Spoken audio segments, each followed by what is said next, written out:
Good morning, student. In this lab session, we are going to perform our fourth experiment.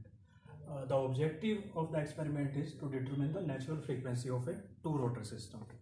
Now, the system will comprise of two rotors, rotor 1 and rotor 2, and they are connected with a single shaft, okay, or continuous shaft, okay.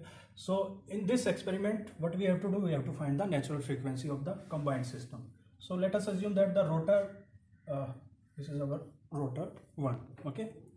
So the rotor 1 is having I1 mass moment of inertia, rotor 2 is having I2 mass moment of inertia, and L is the length of the shaft or the distance between two rotors.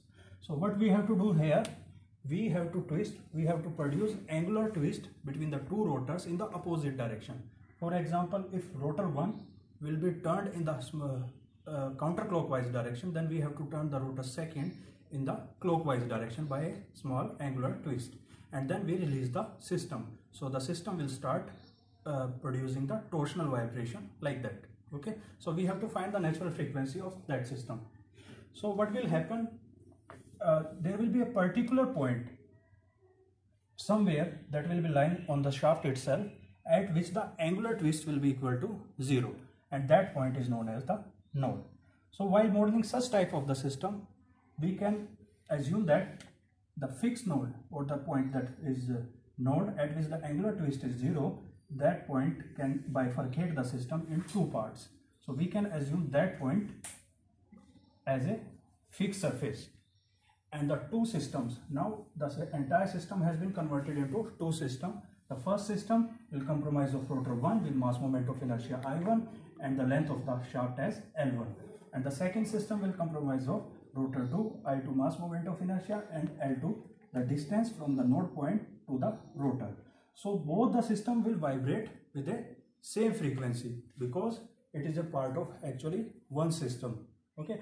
Now this will be the equation of the motion of the system. Mass moment of inertia into the angular acceleration plus torsional stiffness into the angular twist will be equal to 0. And this equation have already been discussed in the previous lab section. So the solution of this equation will give us the natural frequency of the system. So this will be the natural frequency of the system, okay. So the natural frequency of the system will be like this, 1 by 2 pi, okay,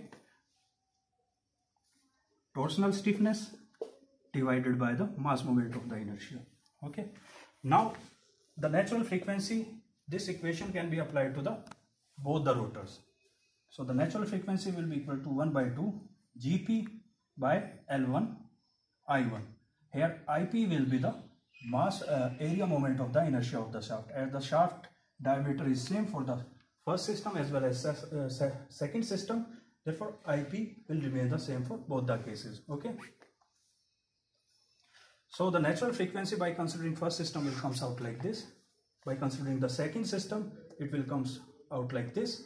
So as the natural frequency, it will be the same for both the systems. So we can write in the form of the denominator L1 I1 is equal to L2 I2. Means the distance from the node of the first system or the rotor, the distance of the rotor from the node into the mass moment of the inertia of the first rotor will be equal to L2, that is the distance from the node of the second rotor into the mass moment of the inertia of the second rotor. This implies that the system or the rotor which will be having a higher value of the mass moment of the inertia, the node will be located closer to it, or you can say that L is inversely proportional to I. Where the mass moment of the inertia will be higher, the distance from the node will be lesser, okay. So this is the theoretical aspect of the experiment, and in this theory we have learned how to obtain the natural frequency of the two rotor system by using the analytical approach. Now let us move to the experiment. So this is the actual apparatus we are going to use in the two rotor system. Here we have two rotors, rotor 1 and rotor 2, and they are connected through this shaft, okay. So as I have discussed in the theoretical part, we have to produce a unit angular twist in both the rotors, okay, small angular twist. So first of the thing is that first we need to calculate the radius and the mass of these rotors, so which is already given in the lab manual. The weight of this rotor is 2.78 kg and the weight of the second rotor is 2.4 kg. Okay, the radius you can easily calculate over here, and it is also given in the table, in the lab manual table. Okay, so then you have to measure the length of the shaft. Once all these parameters will be known, what we have to do, we have to produce a unit angular twist in both these rotor or small angular twist in the opposite direction, and then we have to release the system. So the system will start performing the torsional vibrations. Okay, then we have to count the number of the oscillations in 10 seconds. Number of the oscillations in 10 seconds we have to count, and this will give us the natural frequency of the system. Okay, so this is how the calculations or the observations have been done. First we have done with the zero mass, means no mass is attached in these grooves. Okay, so the mass moment of the inertia will be the mass moment of the inertia of the rotor itself. Okay, so in that we have counted the number of the oscillations in 10 seconds, and from that you have found the natural frequency of the system. So this completes the first step of the experiment, in which we have taken 3 readings. After that, what we are going to do, we will attach additional mass over here. The mass moment of the inertia of the system will increase because of addition of the mass. So let us assume that the initial mass of the moment of the inertia is mr square by 2 for this disc, okay, or for this rotor. After the addition of the certain masses, the mass moment of inertia will be increased by mr square by 2 plus the distance of these masses from the center, the square of the distance from the center of the axis into the mass of the additional weights that have been attached over here. And again we have to perform the same experiment. So in the second readings, or in the second set of the readings, what we have taken, we have added 2 masses of 225 grams each in the 2 slots. One slot is over here and one slot is over here. Then we have calculated the mass moment of inertia of the resultant rotor, that is mass moment of the inertia of the initial rotor plus the mass moment of the inertia contributed by the additional weights that have been attached at a particular radius. And again we have performed the experiment, and we have counted the number of the oscillations in 10 seconds. We have performed the experiment 3 times to ensure repeatability of the experiment, and then again we have found the natural frequency of the system. So by adding the mass, it can be seen that the natural frequency of the 2 rotor system has decreased. Now coming on to the calculation part, that is for the theoretical that is how the theoretical natural frequency of the system will be calculated. The shaft diameter, the diameter of this shaft is given as 0.003 mm. Okay, the length of the shaft between the 2 rotors, this value is given, okay, that is 190 mm. The mass of the small disc, it is considered to be the small disc. For the rotor 1, it is given as 2.4 kg.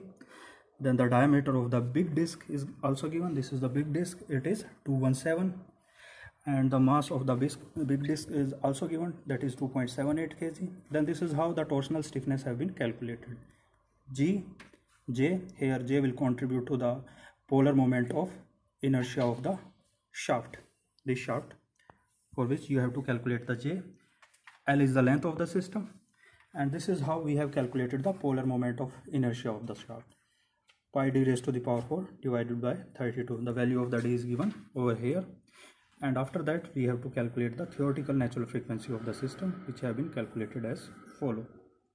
And then the mass moment of the inertia, here ma is the mass of the disc, r is the radius of the disc, so this will be the mass moment of inertia of the smaller disc, which is over here.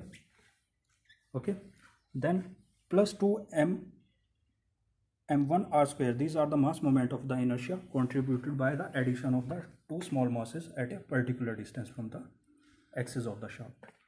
So in case of the second reading over here, you have to take the mass moment of the inertia, that is IA as ma r square by 2 plus 2 small masses into their radius square. Now this is how the mass moment of the inertia of the second rotor is calculated. Okay, mb mass of the second rotor into radius of the second rotor, and again this is how the theoretical natural frequency has been calculated. So this will be the result table in which you have to compare the theoretical natural frequency and the experimental natural frequency for two sets of reading. And this is the conclusion you have to draw.